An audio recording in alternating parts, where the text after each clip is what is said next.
Good morning, students. Today we are taking another important topic, that is equilibrium of concurrent forces. First of all, we have to understand what do you mean by concurrent forces.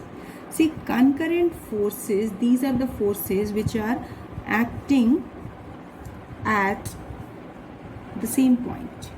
Number of forces acting at a single point that are taken as concurrent forces. Suppose this is a point and here I am taking suppose 5 Newton forces acting across this and suppose 4 Newton forces acting. So these two forces which are acting on this point O, these are acting at the single point. So that's why these are taken as concurrent forces. Basically, we have to explain here equilibrium of concurrent forces. What do you mean by equilibrium? See, equilibrium means the system is not changing its state. That means, it simply means that net external force acting on a particle is zero. That means F is zero. So when F is zero, what does it mean? That acceleration is zero. So acceleration zero means either the body is at rest or moving with the same speed. Acceleration is not acting, but there can be some uniform motion. So if there is no external forces acting, maybe the body or the system is having some constant velocity. So now here we will study equilibrium of number of forces. Here, first of all, let me take the two forces F1 and F2, right? These are acting on a point at a particle. Suppose this is a position, this is a point A. Now, let F1 and F2, these are acting in the opposite direction. This is a condition. When these are acting in opposite direction, in that particular case, as that net external force is zero, it means you can say F1 plus F2 equal to 0. This is under equilibrium condition. See, if this is not equilibrium, it means there will be certain kind of acceleration due to the resultant of these two. But under equilibrium condition, resultant is not acting, resultant will be 0. It means that these two forces are equal in magnitude. Very important point. These two forces are equal in magnitude but opposite in direction. These are equal in magnitude but opposite in direction. So when two forces are acting at a point, equilibrium conditions will only be attained when these having same magnitude but direction opposite. Now, instead of 2, if 3 forces F1, F2, F3, how can these 3 concurrent forces will be in equilibrium? See, suppose in any direction these are occurring, and for equilibrium of these 3, let it be F1, it be F2, it be F3. So basically, if the resultant of any two vectors, two forces, either F1, F2, you can take resultant of F1, F2 is equal and opposite to F3. See, you have studied that if the two vectors are acting at a point, so the resultant will lie somewhere in between. So resultant of F1 and F2 must be equal in magnitude and opposite in direction. That means if it is F, so you can say F1 plus F2 plus F3. First of all, this total force must be 0, right? Only then equilibrium condition will be attained. And if resultant of F1 and F2, let it be F, is a force, resultant force lying in between F1 and F2. So this must be equal, this F plus F3 must be equal to 0. So now what we are getting this mathematical, we are getting the same point which I have said to you, which I have told you, that the resultant of two forces F1 and F2 having equal magnitude to that of F3 but direction is opposite. Same thing we are obtaining mathematically.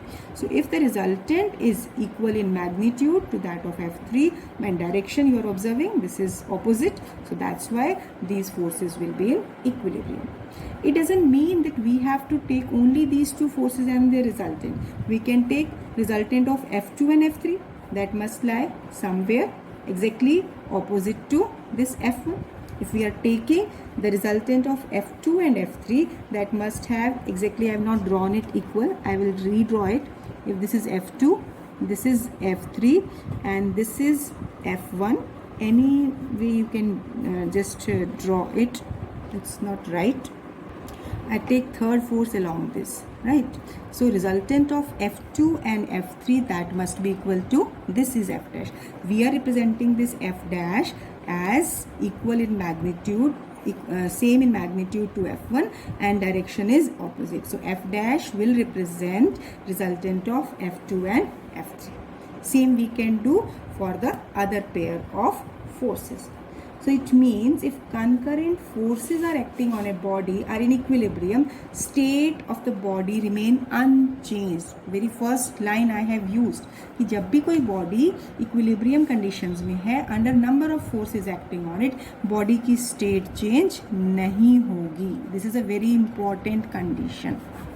It means state change होने का मतलब अगर वो rest पर है तो rest पर ही रहेगी, अगर वो यूनिफॉर्म मोशन में है तो मोशन में रहेगी. क्यों ऐसा क्यों है? बिकॉज एक्सेलरेशन इज ज़ीरो, क्योंकि एक्सेलरेशन ही स्पीड को चेंज कर सकता है जिसकी वजह से स्टेट में वेरिएशन आ सकती है. But here acceleration is zero because no force is acting on the state of equilibrium. So now when these concurrent forces are in equilibrium, this was stated by a person that was Lamy, and that's why this theorem is also taken as Lamy's theorem.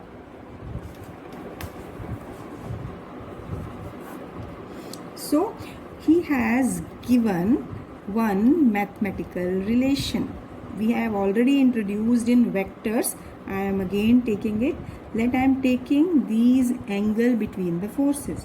Let this angle is alpha, angle between F2 and F3, angle between F1 and F2 I am representing by beta, and angle between F1 and F3 by gamma. Any angle you can take, theta 1, theta 2, theta 3 can also be taken.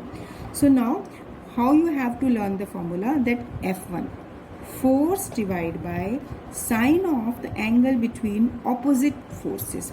अब F1 के opposite दूसरे forces कौन से बचे? Exactly force के opposite वाला angle हमें लेना है, तो हम क्या ले रहे हैं? Force divide by sine of the angle between other two forces. So it will be sine alpha. This ratio must be equal to for F2 divide by कौन सा एंगल होगा? Gamma, because this is exactly opposite angle of it. So gamma is an angle between F1 and F3. So it is sine gamma, and this is equal to F3. This will be equal to F3 divided by sine of beta. So by Lamy's theorem we can use this result directly to solve numericals. This will be used directly. Say there, if you don't want to resolve the vectors, then in that particular case, if angle between them is given, so directly you can take the ratio to be equal, you can assume to be equal to k or any constant factor, then you can calculate F1, F2, F3 or alpha, beta or gamma. Now, very important topic from the numerical point of view I am introducing. This will be used at many places. If you remember, in dimensional analysis I have just taken this formula, this term as force. I have taken that tension is a kind of force. So basically here we will explain what can we represent by this force, how it is a force. See, actually we can say, suppose there is a tug of war. What happened in tug of war? Basically two teams are pulling this rope to one side. So if this rope is there and no one is holding it, is it in the stretched state? No, it is not stretched. It is stretched or unstretched? It is unstretched.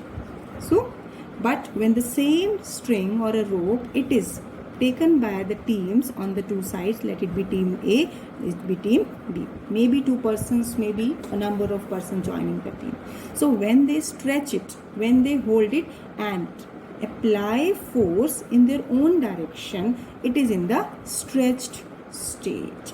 So the concept of tension, it come in the figure when we are saying a string is in the stretched form. It is in a state of tension. We will say that a stretched string in the state of tension. Right? So basically, it is a force. What is a tension? It is a force acting in chains, ropes, strings under stretched condition. Under stretched condition. So here, if we are taking, this is a string connected to some weight. We are familiar that as by Newton's third law, there to every action there is equal and opposite reaction. So weight is acting downward and reaction will act on the string in the upward direction. So this reaction is the tension. Basically, this is bidirectional. Bidirectional means two directions. How? Suppose at this point of contact, weight is acting downward, and then that means now the string is pulled by the block in the downward direction. So in that particular case, block is pulled by the string by the opposite reaction. That is the tension. So this is the tension that will be equal to weight. This is a case when the system is not accelerating. If a string tied to a weight and it is hang from the rigid support, in that case tension developed on the lower end and it will be equal to weight. In these conditions, we can consider this mass of the stretched string or we can ignore it. In most of the cases, mass of the string is ignored. And wherever it is considered, then mass per unit length of the string or mass of the string is specified. So now I have used that it is bidirectional. So now this is single direction. How can we take it bidirectional? See, suppose at this point. Now for this rigid support, suppose from the ceiling a string is connected and then under its weight it will be stretched. So the ceiling will experience a force due to the stretching in the downward direction, and hence its reaction will be in the upward direction. Now on this string you can say that it at this point stretching is occurring, at this point stretching is occurring. So due to it, under this stretched state, tension is developed in upward direction from this point, tension is developed from this point in the downward direction. So basically it is acting in two directions.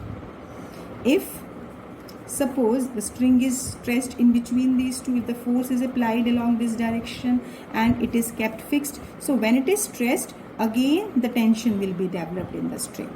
Again tension can be developed in this string.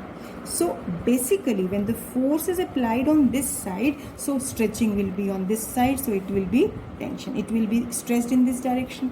When the force is applied in this direction, then in that particular case to every action, reaction force will be in this direction. So it means when it is stressed, I have taken a very simple example of tug of war. When these two teams are pulling it in the opposite direction, so for this, as force is acting in this direction, so reaction acting in opposite direction. From this point, if force is acting on this point in this direction, so reaction, that is tension in the string under stress condition, it will be on this side. So you can see that within the same string, here tension is in both the direction, and provided mass of this string, this rope, this chain we are considering is not considered. Mass of this rope is ignored. then we are saying that tension will be same at every point of the string. This is a string. See, this is only the force. This is not connected by any string we are taking. Just we are applying it a force. Don't get confused with the string. We are discussing the tension in this string, in this middle portion, right? Under this, because अगर हम tug of war की बात भी करें तो ये वाला हिस्सा जो नीचे होता है वो तो हैंग्ड होता है. बेसिकली बीच वाले हिस्से में क्योंकि दोनों तरफ से फोर्स लग रहा है इसीलिए वो स्ट्रेच्ड होता है. अब अल्टीमेटली होता क्या है कि उस वॉर में, टग ऑफ वॉर में क्या होता है, जो टीम ज़्यादा फोर्स लगा देती है तो उस डायरेक्शन में एक्सेलरेशन बढ़ जाता है, तो जिसकी वजह से पूरी टीम दूसरी तरफ आ जाती है. हम तो सिर्फ उस बीच वाले टाइम की बात कर रहे हैं जब दोनों फोर्स लगा रहे हैं और उस स्ट्रिंग में स्ट्रेचिंग है जिसकी वजह से वहाँ पर एक टेंशन फोर्स डेवलप हो रहा है. तो ये तो हो गया सब basic concept. In simple terms, we can say it is a force developed in stretched strings, chains, ropes, and it is bidirectional. You will get more clarity of this concept when you will use it in numericals. Now we are taking one connected motion where the two massless string are passes over frictionless pulley P. Let this end of the string is connected to mass m1 and this end is connected to mass m2. See, if m2 is heavier than m1, then in that case motion of the string will be in this direction. But if mass m1 is heavier than m2, then in that case system will move in this direction. So now we are considering masses m1 and m2 are tied to the ends of the string where m2 second mass is greater than first one. So the system will move with an acceleration a along this direction. So as it is moving, this weight is moving downward and this will move upward. So here what will be the weight of it? m2g. And what will be the weight of it? This is m1g.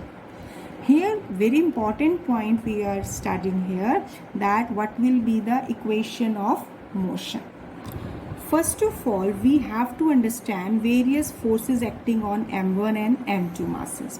See, if we consider only this particular part, we will take two separate cases, although these are connected together, but for understanding to frame equation of motion, let we take first one by one each case. See, weight is acting downward, see, and now under stressed condition tension will be developed in the upward direction. Tension is developing in the upward direction and weight is acting downward. अब हो क्या रहा है कि पूरा system accelerate कर रहा है नीचे. अगर मान लो ये एक्सेलरेशन नहीं होता तो क्या कहते कि टेंशन वेट के इक्वल है, but here system is accelerating downward. So downward means यहाँ accelerating force नीचे लग रहा है. अब कोई भी चीज़ नीचे कब जाएगी भाई, एक सिस्टम है, एक ही ब्लॉक है. अगर इसमें मैंने एक फोर्स यहाँ लगाया, एक फोर्स यहाँ लगाया, अगर मैं कहूँ कि ये इस डायरेक्शन में मूव कर रही है तो इसका मतलब एक्सेलरेशन इस डायरेक्शन में है. ये तभी होगा ना जब F1 ग्रेटर होगा F2 से. Unless and until F1 is greater than F2, the body, this block cannot move in this direction. So अब क्या देखेंगे हम, जैसे इस केस में हमने देखा कि सिस्टम मूव करेगा in this left direction only when if F1 is greater than F2. Similarly for this particular case, as the system is moving downward, ये तभी होगा जब this weight is greater than tension. Right? So if m2g is greater than tension, then only accelerating force will act. अब accelerating force अगर हम ये कहते हैं इस पर्टिकुलर केस में, आइए वापस, कि अगर हम कहें कि F1 फोर्स इधर लग रहा है, F2 फोर्स इधर लग रहा है, तो दोनों का रिजल्टेंट कितना होगा. वेक्टर्स में हमने रिजल्टेंट का कॉन्सेप्ट किया था, उसमें क्या होता है, if two vectors are acting in opposite direction, the resultant of these two is always equal to difference of the two vectors. पहले कौन सा आएगा, जिसका मैग्नीट्यूड ज़्यादा है. सो आप इसको कैसे लेते हैं, F1 minus F2. Resultant force ऐसे होता है ना, F1 minus F2. Why, because F1 is greater than F2. अब इसकी डायरेक्शन कहाँ लेते हैं, डायरेक्शन हमेशा हम लेते हैं जिस फोर्स का मैग्नीट्यूड ज़्यादा होगा. तो इसका मतलब resultant force act along F1. ये सिर्फ समझाने के लिए बताया बेटा, ताकि आपको ये कॉन्सेप्ट यहाँ से रिलेट हो पाए। Net force always act along the direction of larger force. So now in this case resultant of these two will be m2g minus t, because m2 जो फोर्स ज़्यादा होगा उसी डायरेक्शन में मोशन होगा, m2g डाउनवर्ड लग रहा है, tension upward लग रहा है, तो इन दोनों का रिजल्टेंट क्या होगा m2g माइनस टी। और इन दोनों के डिफरेंस से एक एक्सेलरेटिंग फोर्स डेवलप हो रहा है, वो एक्सेलरेटिंग फोर्स किसके इक्वल होगा, m2a. If you understand this equation, then there will be no problem in solving numericals. I am repeating it. As system is moving downward, so downward force is greater than upward force. It means weight is greater than tension. So difference of these two will always act downward. m2g minus tension, and this is producing accelerating force, and accelerating force is simply mass into acceleration, और कौन से मास पे लग रहा है, m2 की बात कर रहे हैं, so that's why F is equal to m2 into a. I hope this equation is clear. Same concept we will apply for now mass m1. Here also let me take this case. See here, on this mass weight is acting downward and it is passes over the pulley, so it will also be in stretched state. See, the same string is passing and we are ignoring the mass of this string, then in that case tension developed will be same at each and every point of the string. We have to assume this condition. Anywhere in the case of string or ropes, if tension is same, it means we are not considering its mass. Now here again, as the system is moving upward, इसका मतलब जब ये upward जा रहा है तो ये क्या बताता है कि tension is greater then m1g, यानी अपवर्ड लगने वाला फोर्स ज़्यादा होगा डाउनवर्ड वाले फोर्स से. सो करस्पॉन्डिंगली अब इक्वेशन क्या होगी, t minus m1g will be equal to accelerating force F dash. अभी कितनी होगी, m1 इंटू ए. देखिए फिगर में दोबारा हम कह रहे हैं, हम ये कह रहे हैं कि टेंशन, क्योंकि सिस्टम ऊपर जा रहा है तो T माइनस m1g, जिसकी वजह से अपवर्ड एक्सेलरेटिंग फोर्स होगा, जिसको हम कहेंगे m1 इंटू ए. सो बस इस फिगर की हेल्प से हमें दो इक्वेशंस का पता करना है जो हमने निकाल ली हैं. This is first equation, this is second equation. Now if these equations are clear to you, then half of the work is done. Now this is only the mathematical calculation part. What factors you have to find from here? You have to find the value of tension and you have also to find the value of acceleration. Right? So here by adding or dividing you can calculate these two values. So first of all, add equation 1 and 2. So when you are adding these two, basically m2g minus t, left hand side I am taking, plus t minus m1g. Right? This is equal to m2a plus m1a. T will be cancelled out. So what we are getting, m2 minus, because g is common, so I am taking this g, m2 minus m1 into g equal to m1 plus m2 into a. So now from here m1 m2 are known to us, g fixed value, so acceleration of this system can be calculated by this formula.